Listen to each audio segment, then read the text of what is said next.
예, 오늘은 사랑으로 회복하라 세 번째이자 마지막 시간으로 우리가 사랑이 어떻게 우리 사람 한 명 한 명을 변화시키는지에 대한 말씀을 나누고자 합니다. 우리가 회복할 수 있는 것, 우리가 올 한 해 회복하여 변화되는 공동체로서 이 회복할 수 있는 가장 온전한 이유는 바로 사랑입니다. 다른 근거가 없습니다. 하나님의 사랑이 우리를 향한 그 무엇과도 바꿀 수 없는 그 가치 있는 사랑이 우리를 변화시킵니다. 또한 예수 그리스도가 십자가에서 보여주신 그 사랑이 최고의 사랑인 줄 우리는 지난 2주간 말씀을 통해서 다시 한번 깨닫을 수 있었습니다. 오늘 말씀의 제목이 뭐죠, 여러분들? 한 사람을 위한 사랑의 복음입니다. 한 사람을 위한 사랑의 복음. 오늘 이 말씀의 제목으로 이 복음 안에 담겨져 있는 사랑을 발견했으면 좋겠고요. 또한 그 복음이 어떻게 한 사람을 회복시키고 마침내 열매가 되어 자라는지 그것에 대한 이야기를 오늘 말씀으로 나누고자 합니다. 오늘 우리가 한 절 읽은 골로새서 1장 6절은요. 골로새라고 하는 지역의 성도들에게 사도 바울이 편지를 쓴 것입니다. 바울이 말한 것처럼 복음이라고 하는 것이 이미 너희에게 이르매 라고 하는 것처럼 우리 가운데 이 복음이 이미 도착했습니다. 은혜로 전해진 이 복음은 결국 우리 속에 씨앗이 되어서 남겨져게 됐고요. 또한 각자 속도는 다르지만은 그 남겨진 씨앗이 결국 열매를 만들어 가고 있습니다. 각자 우리 속에 이제 열매가 되어서 열매고 자라가끔 지금 기대하는 중이고 사람마다 조금의 성숙도는 다르지만 분명히 우리는 모두 다 열매를 맺는 존재라는 것을 잊어서는 안 됩니다. 이렇게 찾아온 복음은요. 한 사람 한 사람에게 도착했어요. 그리고 우리가 모두 다 한 자리에 앉아있지만은 각자의 모양과 생김새가 다른 것처럼 이 믿음에 대한 것도 다르게 드러나게 됩니다. 오늘 말씀을 통해서 우리는 한 사람을 몇 명을 만나려고 합니다. 첫 번째 우리가 만날 한 사람은요. 바로 선을 넘어 복음을 들은 한 사람입니다. 선을 넘어 복음을 들은 한 사람. 이 선을 넘어서 복음을 들은 한 사람의 이름이 사실 성경에 잘 드러나 있지는 않습니다. 그가 다만 유대인이 아니라는 것과 에티오피아 사람이었다는 것과 또한 왕궁 안에서 높은 지위의 부자였다는 것 정도만 알려져 있습니다. 우리 신약성경 사도행전 8장을 좀 화면도 띄워놓았지만은 찾아두셔서 앞뒤 내용을 같이 보시면 좋을 것 같습니다. 신약성경 사도행전 8장 26절부터 29절인데요. 그 뒤 이야기와 앞뒤 내용을 같이 보려고 합니다. 교회에 준비된 성경책으로는 199쪽, 201쪽을 펴시면은 사도행전 8장을 빠르게 찾을 수 있으십니다. 먼저 화면에 띄어져 있는 우리 사도행전 8장 26절에서 40절 말씀, 29절까지 말씀을 우리 같이 읽어보겠습니다. 주의 사자가 빌립에게 말하여 이르되 일어나서 남쪽으로 향하여 예루살렘에서 가사로 내려가는 길까지 가라 하니 그 길은 광야라. 일어나 가서 보니 에티오피아 사람 곧 에티오피아 여왕 간다게의 모든 국고를 맡은 관리인 네시가 예배하러 예루살렘에 왔다가 돌아가는데 수레를 타고 선지자 이사야의 길을 잇더라. 성령이 빌립더러 이르되 이 수레로 가까이 나아가라 하시거늘. 아멘. 지금 오늘 본문에서는 주의 사자 성령이 즉 빌립에게 일어나서 남쪽으로 얼른 가서 가사라고 하는 지역까지 가라. 그 길은 광야인데 그 길을 가봤더니 어때요, 여러분들? 에티오피아 사람 하나 만나요. 에티오피아 여왕의 이름이 간다게인데 당시에 그 간다게의 모든 국고를 맡은 관리인이었어요. 네, 남성이었던 거죠. 그래서 궁 안에서의 불미스러운 일을 막기 위해 내시로 되어 있는 사람인데 그는 다름이 아니라 예배하러 예루살렘에 왔다고 해요. 그리고 돌아가는 길에 수레를 타면서 선지자 이사야의 글, 즉 구약 성경을 읽고 있었던 거죠. 성령께서 빌립더러 더 가까이 그 수레로 가라고 말씀하십니다. 이 에티오피아는요, 여러분들 아프리카 중부쯤에 있습니다. 중부. 그 동해안 쪽에 해안가에 있는 나라인데 그곳에서 이 예루살렘까지 예배하러 온다? 이거 결코 만만한 여정이 아닙니다. 제가 어제 말씀을 준비하면서 구글 맵으로 한번 직접 찍어봤어요. 그래서 에티오피아에서 예루살렘까지 얼마나 걸리나 했더니 그 자동차 길을 알려주더라고요. 자동차 길을 알려주는데 그 운전해야 될 길이가 한 3,700km? 예, 상상이 안 되죠. 우리나라 뭐 서울에서 부산까지 해봤자 500km도 안 되는데 3,700km고 운전을 쉬지 않고 해도 60시간 정도 걸리더라고요. 쉬지 않고 해도. 근데 2000년 전에 수레를 타고 그곳에서 예루살렘까지 예배하러 왔다. 이 보통 일이 아니라는 겁니다. 보통 일이. 거기다 또 어때요? 그는 구약을 성경을 읽고 있었어요. 와, 어떻게 이럴 일이 있을 수 있을까? 근데 성경의 구약 성경에 보면은 그 솔로몬이라는 왕이 있습니다. 다윗의 아들이자 지혜의 왕으로 알려져 있는 솔로몬이 그의 명성과 지혜가 얼마나 자자했는지 지역의 많은 그 인근 지방의 왕들과 유력자들이 와서 솔로몬에게 조공을 바치고 지혜의 말을 듣기 위해서 찾아왔습니다. 근데 그 중에 한 분이 찾아온 게 바로 스바라는 지역의 여왕이었는데 지금은 에티오피아지만 옛날 용어로 이 스바라고 하는 지역이 지금 에티오피아 인근을 말합니다.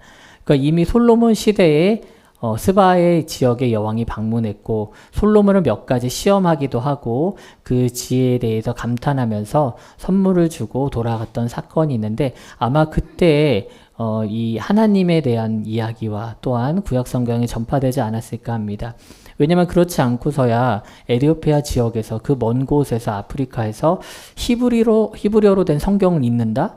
예루살렘까지 예배를 드리러 온다? 이게 보통 일이 아니었기 때문입니다. 어쨌거나 그가 이처럼 국경과 인종의 선을 넘어서 방문했을 때 그가 쉽게 예배드릴 수 있었고 쉽게 생활할 수 있었지만은 이 선을 넘어서 이 먼 곳 예루살렘까지 예배를 왔을 적에 그는 또 다른 선을 넘은 사람을 만나게 되는 거죠. 바로 빌립입니다. 빌립의 별명이 있어요.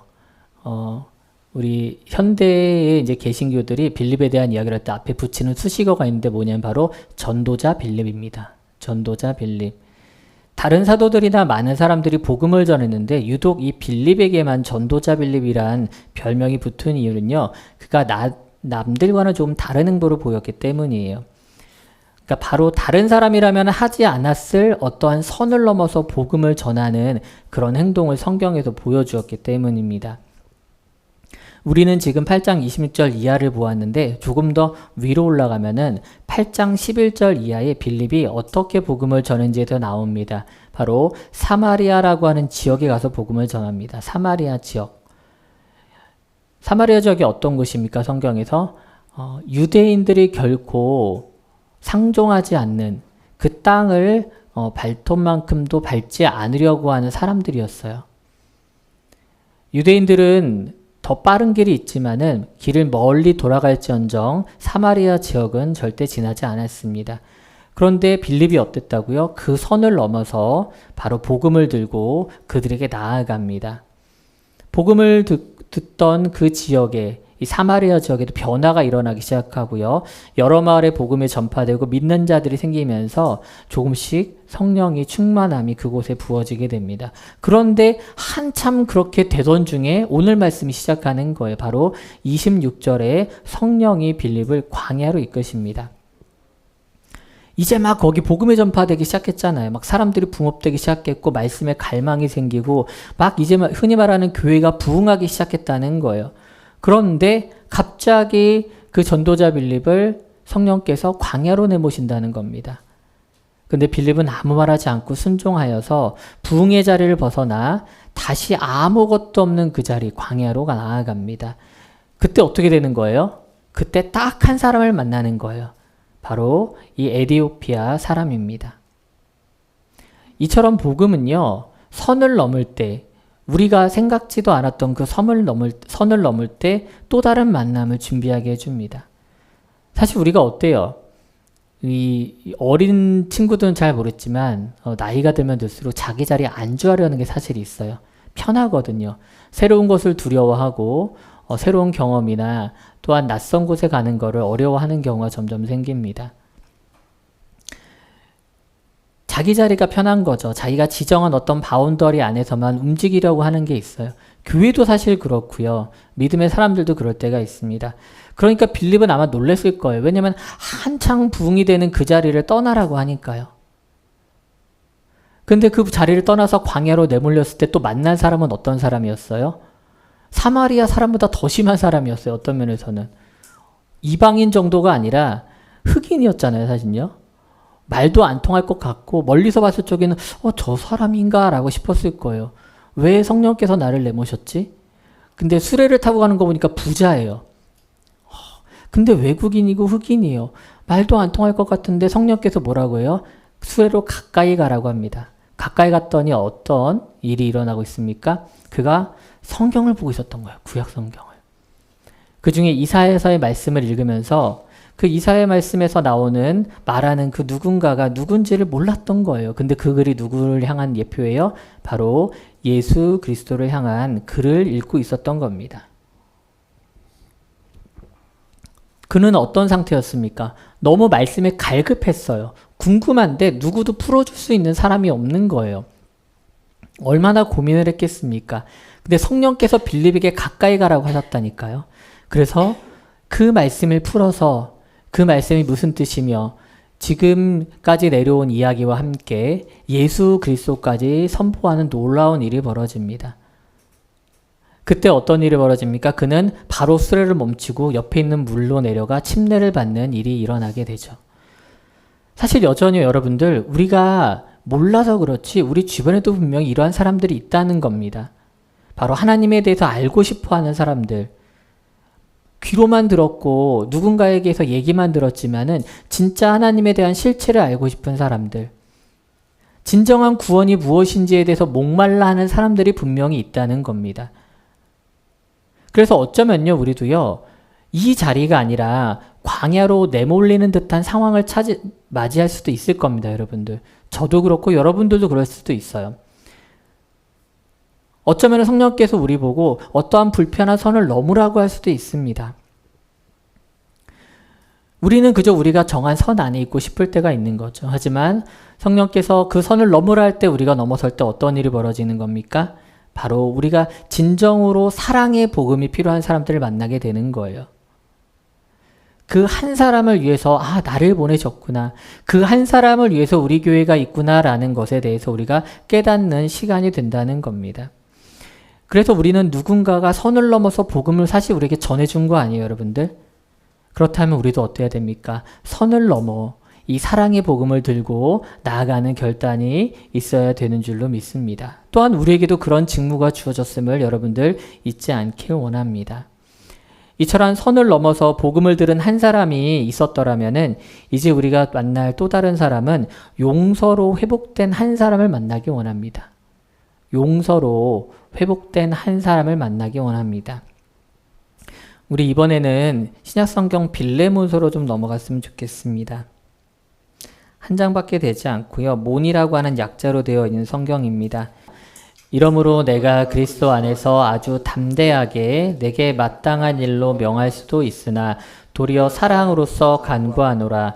나이가 많은 나 바울은 지금 또 예수 그리스도를 위하여 갇힌 자 되어 갇힌 중에서 낳은 아들 오네시모를 위하여 내게 간구하노라. 그가 전에는 내게 무익하였으나 이제는 나와 내게 유익함으로 내게 그를 돌려보내노니 그는 내 신복이라. 아멘. 빌레몬서라고 하는 성경은 한 장으로 되어 있는 아주 짧은 편지입니다. 사도 바울과 디모데는 그들의 이름으로 이 빌레몬이라고 하는 한 사람에게 편지 한 장을 보냅니다. 당시 빌레몬은 아마 교회 안에서 좀 유력했던 자 같아요. 왜냐하면 바울과 디모데란 이름으로 개인적으로 편지를 받았고 또한 바울이 그가 어떤 믿음의 사람이었는지 정확히 알고 있었습니다. 또한 이 성경에서 앞부분을 보게 되면 많은 성도들이 빌레몬을 통해서 평안함과 기쁨과 위로를 받았다고 합니다. 이처럼 또한 바울은 빌레몬과 굉장히 특별한 관계였던 것 같아요. 왜냐하면은 8절에 보면 바울은 그에게 어떤 명령을 할 수 있을 정도의 관계라고 말합니다. 내가 너에게 이러한 명령을 내릴 수 있는 관계인 거 너도 알고 나도 알지 않아? 라는 거죠. 그런데 그는 명령이 아니라 바울은 빌레몬을 향해 무엇을 합니까? 간구를 해요. 간구를. 바로 감옥에서 만나 복음을 전하여서 그리스도인이 된 오네시모라는 사람을 위해서 간구합니다. 오네시모. 사실은 이 성경은 제목은 빌레몬서지만 실제로는 이 오네시모가 더 중점이 되는 인물의 이야기입니다.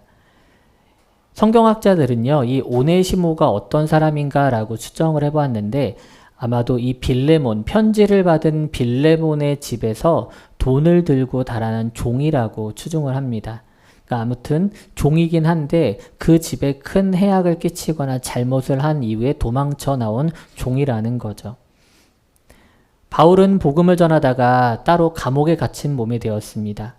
오네시모는 그렇게 도망쳤지만 어떤 연유인지는 모르겠지만 어쨌거나 바울과 만나게 됩니다. 그 장소가 아마도 감옥 안에 같이 갇혔던 게 아닌가 추정이 됩니다. 바울은 그 오네시모를 향해 복음을 전하며 오네시모는 또한 자신이 어떻게 살아왔는지 말을 하게 되죠. 그래서 그가 어떻게 이 자리까지 왔는지 얘기하다 보니까 세상에 내가 알고 있는 그 빌레몬의 집에서 도망쳐 나온 종이라는 걸 알게 되는 겁니다. 바울은 갈등이 생깁니다. 왜냐하면 각각 자신이 복음으로 낳은 아들과 같은 존재들이었기 때문이죠. 주님 안에서 모두 그리스도인이 되었는데 그 둘은 가장 첨예한 갈등 상황에 있었던 거예요. 바울은 그 갈등 상황에서 어떤 포지션을 취하냐면 그 둘 중에 더 낮은 자, 더 어려운 자 곁에 섭니다. 용서와 회복이 필요한 사람, 바로 오네시모를 변호하는 거죠. 그리고 자신의 이름을 걸고 그를 그리스도 안에서 형제로 맞이해달라고 빌레몬에게 간구를 하는 겁니다. 빌레몬서 1장 16절에서 18절 말씀도 한번 우리 같이 보겠습니다. 그 이후로는 종과 같이 대하지 아니하고 종 이상으로 곧 사랑받는 형제로 둘 자라. 내게 특별히 그러하거든 하물며 육신과 주 안에서 상관된 내게랴. 그러므로 내가 나를 동역자로 알진대 그를 영접하기를 내게 하듯 하고 그가 만일 내게 불의하였거나 내게 빚진 것이 있으면 그것을 내 앞으로 계산하라. 아멘. 바울이 어떻게까지 얘기를 해요? 보증을 서는 거예요. 그가 한때 어떤 사람이었어요? 그는 빌레몬 가정의 종이었고 큰 잘못을 저지른, 사실 이러한 종은 잡힐 경우에 죽어도 아무 말 할 사람이 없습니다. 그런데 그 어떻게 보면 하잘것없는 그 종 한 명을 위해서 바울은 자신의 이름을 다 내거는 거예요. 어떻게까지 간구합니까? 종 이상으로 이제는 주 안에서 사랑받는 형제로 대해달라고 부탁을 합니다. 그리고 빌레몬이여 네가 나를 동역자로 인정한다면은 내가 만일 너에게 갔을 때 네가 나에게 어떻게 해줘? 내가 너무 잘 알아. 나를 너무 잘 대해줬잖아. 영접해줬잖아. 나에게 하는 것처럼 내가 돌려보낼 이 오네시모에게 해줘라고 부탁을 하는 거예요. 그러면서 또 뭐라고 말합니까? 18절에 그가 만일, 오네시모가 만일 빌레몬 너에게 잘못을 했거나 너에게 빚진 게 있으면은 다 내가 갚을게. 내 앞에 달아도 내가 계산할게 라고 말을 합니다. 이게 보통의 일로 되는 게 아니에요, 여러분들. 세상에서 말하는 가장 하찮은 사람일 수도 있고요. 거기다가 세상 법적으로는 범죄자입니다. 근데 그 한 명을 사도 바울은 자신의 이름과 직함과 모든 것을 내걸고 빌레몬에게 용서해 주기를 간구하는 것이죠. 그가 용서를 받지 않은 자였다면 그가 어디서 용서를 받겠습니까? 그가 바울을 만나지 않았더라면, 그리스도 안에서 형제가 되지 않았더라면 그에게는 살아날 방법이 없었던 사람이에요. 용서가 아니었다라면 회복을 전혀 기대할 수 없는 사람이었다는 겁니다. 세상에서는 그가 이미 유죄로 판결됐어요. 그는 이미 죽은 목숨이었다는 겁니다. 하지만 바울을 만나고 복음을 듣고 주 안에서 회복되었을 적에 그는 다시 한번 살아날 수 있는 놀라운 삶의 기회를 얻게 됩니다. 카일 아이들먼이라는 목사님이 계십니다. 팬인가 제자인가 팬인가로 몇 년 전 굉장히 유명한 책을 쓰셨고, 또한 몇 년 전에는 한 사람을 위한 복음을 놓고서는 쓰신 책도 있습니다. 그 책 안에 이러한 그 에피소드가 들어있어요. 그 목사님께서 교도소 선교를 하게 되셨어요. 그래서 재소자들을 만나고 예배를 드리고 상담을 하는 그런 일을 하게 되셨던 거죠. 사실은 좀 힘들어 하셨다고 해요. 무섭기도 하고 그 사람들을 대하는 부분이. 근데 어느 날 한 죄수가 상담을 하던 중에 사진을 하나 찍어서 보이더래요. 그러면서 목사님, 이 사진 한번 자세히 봐주세요. 한번 자세히 봐주세요. 근데 그 사진 안에는 그 죄수가 활발하게 활짝 웃으면서 아마 집 앞에서 찍은 사진 같더래요. 뭐 공구 같은 거 들고 무슨 일하던 중에 찍힌 사진 같아요. 한참 봤습니다. 뭘 보라고 하는 걸까? 사람은 한 명이고 그냥 한때 즐거웠던 모습을 보고 뭘 발견하라는 거지?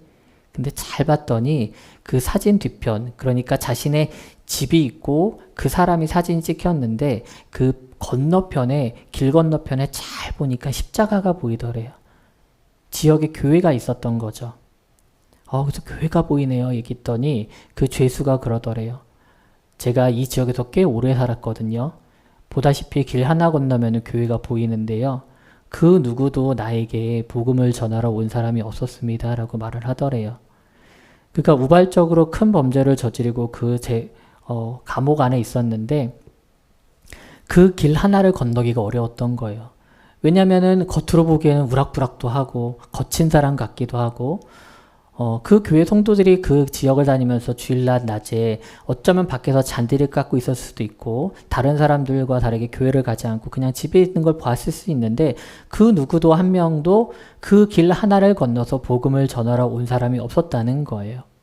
그걸 보고 이 목사님께서 내가 그런 사람이 아닌가, 내가 혹시 길을 못 건너고 있는 사람이 아닌가 라는 그런 생각이 들었다라고 말을 합니다. 우리가 앞서서 말했던 것처럼 어쩌면은 그 길 하나를 못 건너고 선을 못 건너는 부분도 있고요. 또한 그가 그 안에서 목사를 만남으로써 그 이후에 용서받은 자로 되어 회복되었는지까지 나오지 않지만은 그런 사람들이 되어지기 전에 우리가 먼저 하나님의 사랑을 전하고 그들에게 복음을 전했더라면은 그 자리, 그 장소에서 만나지 않았을 거라는 겁니다. 오늘 우리 말씀을 마무리하면서 오늘 본문을 다시 한번 보았으면 좋겠습니다. 우리 골로새서 1장 6절 말씀 우리 다시 한번 화면과 성경책을 통해서 봤으면 좋겠습니다. 같이 읽겠습니다. 이 복음이 이미 너희에게 이르매 너희가 듣고 참으로 하나님의 은혜를 깨달은 날부터 너희 중에서와 같이 또한 온 천하에서도 열매를 맺어 자라는도다. 아멘. 오늘 우리는 한 사람을 만났습니다. 선을 넘어서 자신의 삶의 경계를 넘어서서 복음이 진리임을 알고 하나님께 예배하기 위해서 온 그 에티오피아 한 사람을 만났죠. 근데 그는 갈증에 있었던 사람이에요. 말씀을 알고 싶고 하나님을 만나고 싶은데 방법을 몰랐던 것이죠. 그랬을 적에 또 다른 선을 넘은 한 사람, 그 빌립이 있었기에 그는 하나님을 진정으로 깨달아 알고 침례를 받는 등 변화가 일어날 수 있었습니다. 우리도 분명히 그런 시도가 있을 거예요. 분명히 그러한 우리 가운데 도전이 있을 겁니다. 성령께서 우리에게 선을 넘으라고 하실 때가 있을 거예요. 그 선이 우리가 뭐 범죄하자는 게 아니잖아요. 말씀을 들고 다가갈 그 한 사람이 있을 때 우리는 과감하게 전해야 됩니다. 그의 외향이 어떻든지 간에 그가 나와 맞고 안 맞고를 떠나서 사람의 눈으로 판단하는 게 아니라 성령께서 우리 마음에 주셨을 적에 담대하게 복음을 가지고 전했을 적에 하나님을 갈망하는 그 한 사람을 만나게 됐을 수 있는 점 있습니다. 또한 우리는 용서로 그 회복을 하는 길에 들어서야 합니다. 빌레몬은 분명히 용서했을 거예요. 오네시모는 용서를 받았습니다. 바울이 중재자가 되었지만은 바울이 아니라 사실은 그 가운데 뭐가 있는 거예요? 그리스도의 사랑이 있는 거예요. 하나님의 사랑이 아니고는 회복될 수 없거든요. 빌레몬이 그걸 받아들였기 때문에 오네시모가 그 사랑을 깨달았기 때문에 다시 돌아가면 죽을 수도 있지만은 하나님의 사랑으로 거듭난 나 자신이 분명히 용서받을 거라는 믿음을 가지고 그에게로 돌아간 겁니다. 그렇기 때문에 우리가 이 용서를 통해서 다시 한번 사랑으로 회복되게끔 하는 역사가 우리 가운데도 있어야 할 줄 압니다. 혹시 여러분들 용서하지 못하는 자들이 있습니까? 내 마음에 응어러지게 한 사람이 있나요? 그를 용서하십시오. 또한 그 가운데 복음을 전할 수 있는 기회가 있다면 복음을 들고 나아가시기 원합니다. 그랬을 적에 우리가 복음이 우리에게 이처럼 일을 얻잖아요. 우리가 그 복음을 듣고 하나님의 은혜를 깨달았잖아요. 그럼 분명히 우리에게는 그 다음 스텝이 있습니다. 복음을 들고 선을 넘어 우리가 용서하며 다가갈 존재가 있을 적에 그에게서도 나에게서도 복음이 전파될 적에 하나님이 바라시는 그 열매가 맺어 자라는 줄 믿습니다. 그 다음 일은 주님이 하세요, 여러분들. 그 다음 일은 주님께 맡기세요. 씨 뿌리는 일이 우리에게 주어졌고 그 다음 자라게 하시는 이는 주님이니까 우리가 할 수 있는 일에 우리가 참여하길 원합니다. 한 사람을 위한 이 사랑의 복음을 들고 나가기 원합니다, 여러분들. 그 한 사람이 나였고요. 우리 옆 사람이고요. 또한 누군가입니다. 그 한 사람을 위해 하나님께서 보내신 여러분들인 줄 믿사오니 여러분들 그 사랑의 복음을 들고 담대하게 선포하며 나아가는 우리 모두가 되기를 주님의 이름으로 축복합니다.